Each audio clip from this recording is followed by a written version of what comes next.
Nangyari dito, parang madilaw yung ano natin. Vocal enhancement. Yan. Vocal enhancement. Okay. So, yan mga boss. Bali, ito sana hindi ko gagawa ng video or hindi natin i-share. Kasi mag-ano lang naman ako, magagawa lang ako ng pampinta.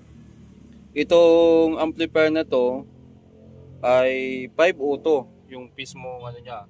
5 auto siya na generic. Ito yung pinaka main board niya. Bakit parang madilaw yung ano ko? Yung camera ko. Ano ba nangyari dito? Or baka sa background ng ano? Sa background siguro nitong nagbago na yung kulay. Nagbago. Siguro sa reflection nitong ano kaya madilaw. So dito, wala akong balak na gawan to ng video o i-share kasi sabi ko, bubuuhin ko lang naman siya din pambinta. Pero sabi ko may mga bago tayo ditong may dadagdag para sa mga nagdi-DIY. Baka makatulong. Pwede, pwede po na magpalit ng board sa 5 auto. Dito, yung pinaka main board at saka transformer papalitan natin. So ito yung ipapalit natin na transformer galing sa GX7 20020 45045. Pero mga boss, yung pagko-convert ay hindi rin madali. Kumbaga kailangan talaga paalala sa mga magdi-DIY, kailangan malakas ang loob nyo at meron kayong sapat na knowledge. Kasi kunting pagkakamali lang dyan, pwedeng maka-damage o pwedeng hindi maging success. Tulad nito, nangyari.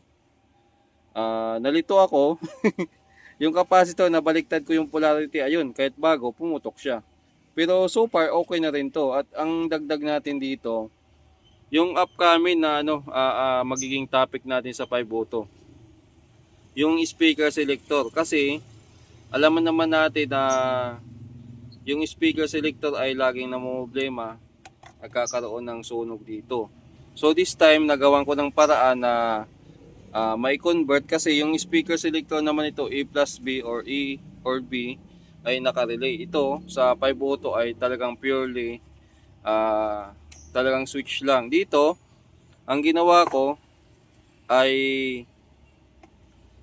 supply ng relay yung sinisilik niya para hindi gaanong mabigat para sa selector. So 12 volts lang yon, tapos nilalaro lang niya yung relay. So either ito lang isang papaganahin or ito or sabay sila. So yun ang ginawa nating conversion dyan, kaya mapapansin nyo ayan.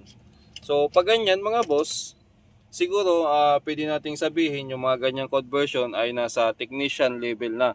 Kumbaga yung knowledge mo ay parang technician na rin, kaya mong gawin yan. Pero kung magdi-DIY ka na as a customer, ay siguro mga boss ay hindi ko sure kung magagaya nyo. Yun, sa atin naman ay paalala lang.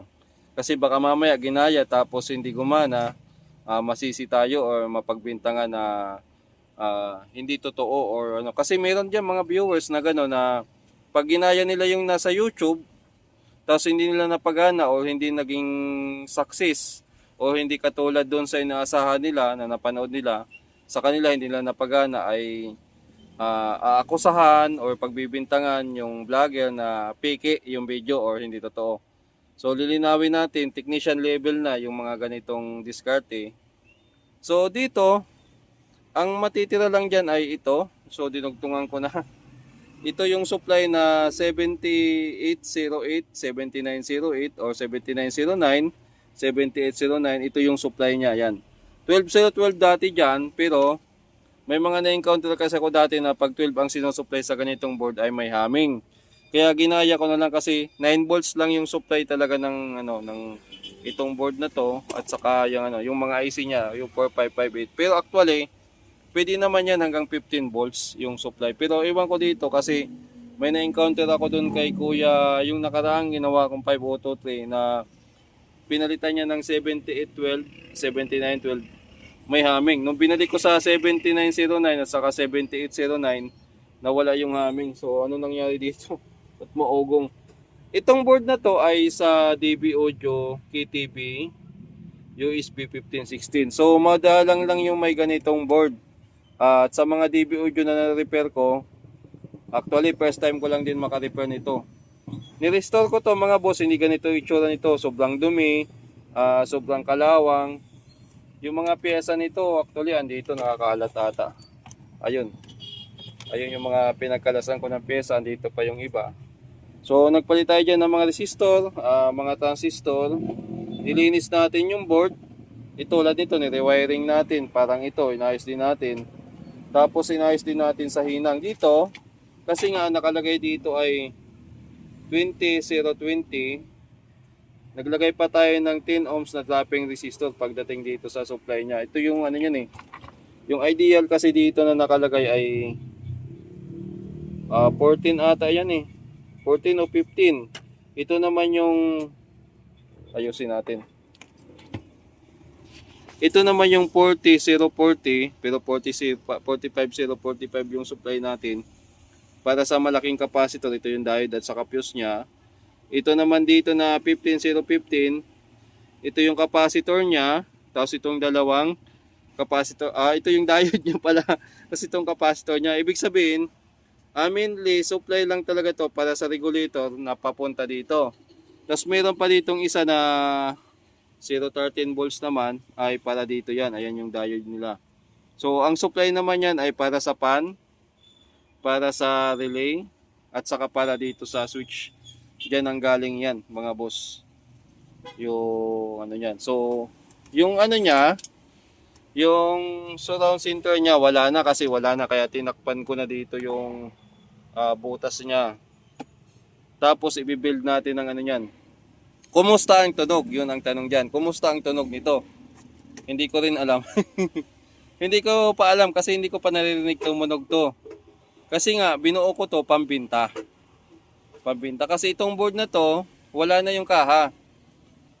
Lasog-lasog na. Pero sabi ko pwede pang isalba tong main board niya. Kumbaga yung front niya, yung ano wala na, naipakilo ko na nga yung kaha kasi puro kalawang na. Tapos yung mga board niya sa harapan, wala na, puro kalawang na lang talaga. So ito dahil maganda naman yung board niya kasi fiber. Papansin nyo fiber yung board niyan mga boss. Maganda ang board niya kumpara sa board na to. Kaya sinalba ko, tsaka ni-restore ko. Capacitor niya yan pa rin yung dati. Tingnan nyo, maganda pa yung board niyan. At sa mga ganitong design, wala pa ako napansin ito na nagkaroon ng problema sa sunog or ano. So naka-dual ano din siya, naka-dual differential din siya. Tapos meron siyang OCP. Ito yung mga driver transistor niya. Yan. So anong gamit niya na driver transistor dito? 940 din. 940 tapos si 2073. Ayan. Tapos yung gamit niyang power transistor ay C5200 at saka 1943 din. Actually, yung lakas nito, pwede nating maihambing sa kasi kung sasabihin natin yung watts, kahit ako hindi ko rin masasabi kung ilang watts yung total power nito or yung RMS nito. Kailangan kumpleto tayo ng equipment, test instrument para sukatin. So wala akong kakayahan para gawin yon.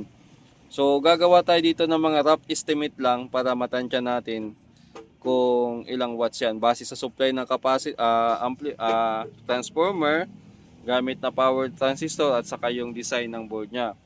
So dito rough estimate ko, hindi tayo magbibigay ng watts kung ano, kung gaano lang kalakas ikukumpara natin sa iba. So pwede nating may kumpara to sa ano, UMAC 1518 sa Kevlar GX7 kasi Kevlar GX7 yung supply niya. Sakura 733 o kaya Sakura 735 kasi yan, yung mga yan halos hindi nakakalayo, halos yung mga supply niyan ay pare-pareho lang. Yung range ng power supply niya o yung ano ba tong ano ko ay nasa 45045 lang din. Actually yung iba dyan nasa 42042. Kaya pagdating sa power o sa lakas ay hindi sila nagkakalayo. Depende na lang sa design ng tone control. This time, hindi ko pa sure kung anong magiging epekto nito kasi tone control ng 5 auto, volume ng 5 auto, tapos UMAC. Pero tinisting ko na yan. Tinisting ko na yan na gumagana na. Wala nang DC out, nagsiswitch na yung relay, isasalpak na lang. Tapos, wawiringan ko na lang yung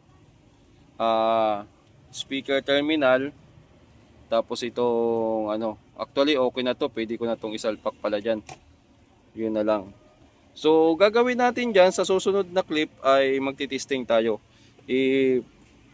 Kumbaga planuhin ko lang to kung paano i-mount kasi mapapansin nyo nagbutas ako dyan, gawa ng patagilid dyan yung design nya, nakasalpak. Ito nakasalpak ng ganun. So itong blower dito wala na kasi dikit siya dyan. Ayan, nagbutas pa nga ako ng malaki para kung hindi simento, madaling isalpak. Andito pa pala yung input nya, no. Yan. So halos 50-50 na 5 auto. Actually mga boss, maganda pa yung mainboard dito.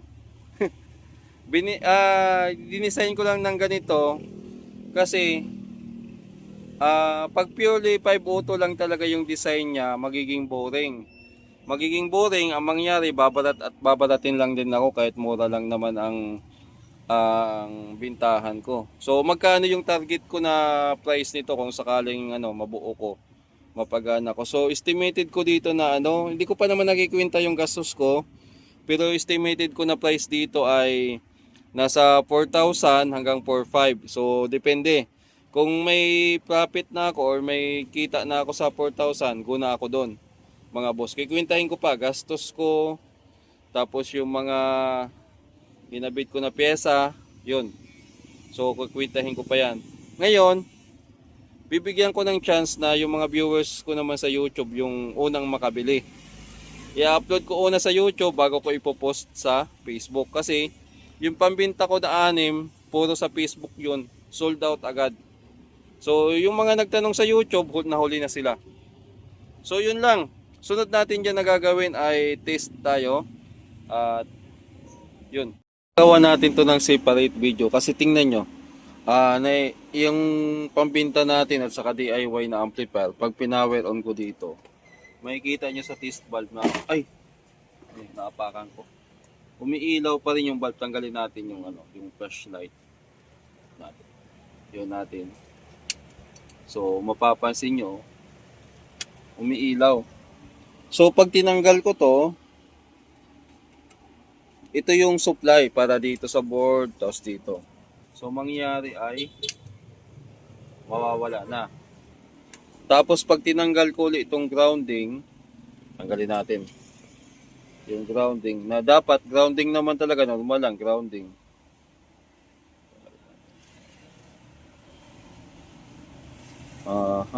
Yan. Natanggal na natin.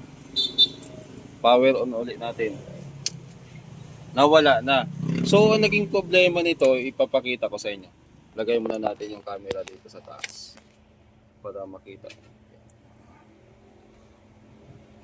Gamit tayo ng tester. Tingnan nyo Yan. Tester natin. Naka-DC tayo. Itong itim ilalagay ko sa ibalik muna natin itong supply. Lalagay natin to sa ground, sa pwedeng body ground dito o dito na lang. Tingnan natin. Tingnan nyo yung heatsink. May nasusukat tayo na supply. May nasusukat tayo na supply. Yan. So dito mayroon tayo 52. Ay, easy pala to. AC pala yung natutumbo ko dito. 25 volts. So ano ba sira niyan? May mga na-encounter ako dati na ganito, naalala ko nung wala pa akong test valve. Ang magiging resulta niyan mga boss, kapag ganyan, magkakaroon ng sunog dito or dito banda o putok ng putok yung fuse. So unusual po yung mayroon ka masusukat na supply dito sa heatsink. Mali po yan. Delikado yan. Tinanggal ko na tong thermal switch Kasi baka dito, kasi ito may supply din na 12 volts pero 25 volts yung nasusukat natin dito. So possible dyan na dito nagkaroon ng leak sa transistor. Kaya kailangan isa-isahin natin or yung tornilyuhan nitong heatsink, yung mount niya, may screw kasi yan sa ilalim, baka. Kaya kakalasin natin uli. At kung wala, transistor, kakalasin din natin isa-isa para malaman natin. Okay? So saglit lang. Kakalasin ko muna uli at marami-raming kalasin to. Patapos na sana. So ayan mga boss, tumutunog. Ay, yung camera natin lumikot. Tumutunog na. Naikasa na natin. Speaker natin. Kabila. So nakakonect lang naman siya dito. Ito yung yan, speaker selector. Gumagana na. May isa pang problema. Yung mic hindi gumagana. Itong dito na part. Yan. Hello. Wala. Pero pag nilipat ko dito sa kabila, parang may tama pa tong isa. Kaya kailangan ko din kalasin ulit. Kung kailan tapos na. Saka naman, nagloko ata tong pero bago palit ko ata to may depekto o may para. Silipin ko na lang yan. Pero sa tunog,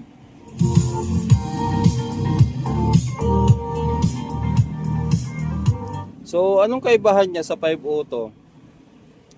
Ano yung nagbago? Ako kasi hindi ko na kailangan ng malaking speaker para ma-differentiate ko kung nagbago ba tunog. So may nagbago mga boss. Ang nagbago, mas bumigat yung tapo ng bass niya. Kumbaga yung bayo talaga niya. Umiba yung pin lang na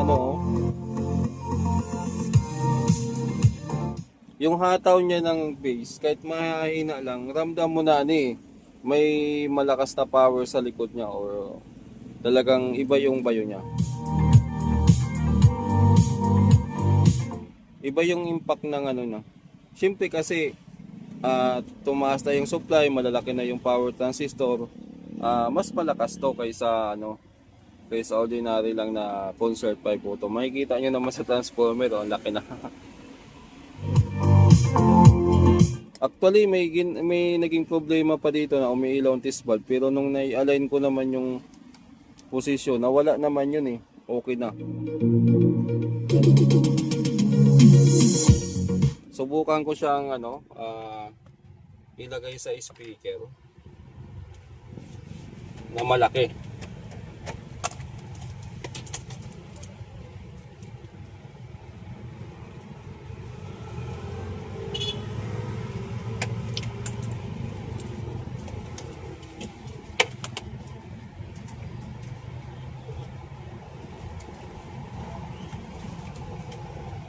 So ito yun, yung speaker natin. Okay natin dyan, malaki yan.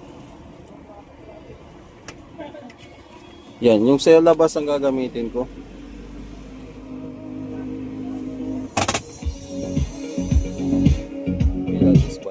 Namatay. Malakas na yung hatak ng power pag sumasayaw yung ilaw.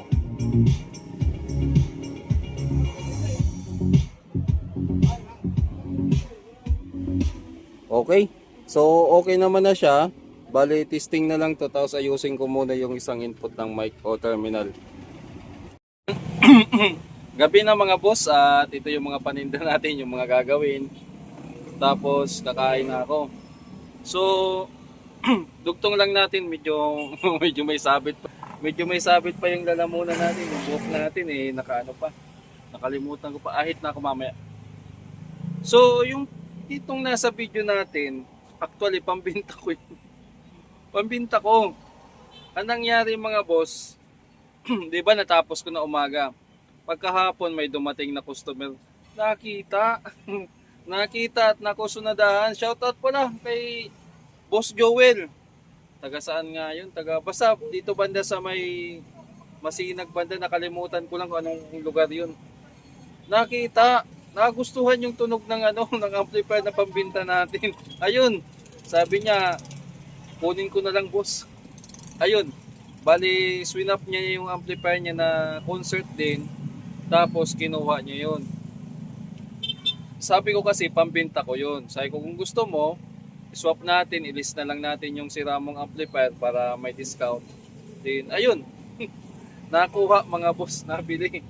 Nabili kaya usually dapat unang upload para magkaroon ng chance yung mga viewers ko at saka subscriber ko dito sa YouTube na silang unang maka-avail or chance makabili. Kasi sa Facebook pag pinost ko yan, malaki na yung 3 araw, sold out na agad yan. Hindi naman sa parang ang yapang na dating ko. Yun ang nangyari sa mga fans ko na nasa Facebook at saka nasa YouTube. Malamang sa malamang, alam niyo yung sinasabi ko. Kung nakaraang buwan, naubos yung 6. Parang ang dami. 6.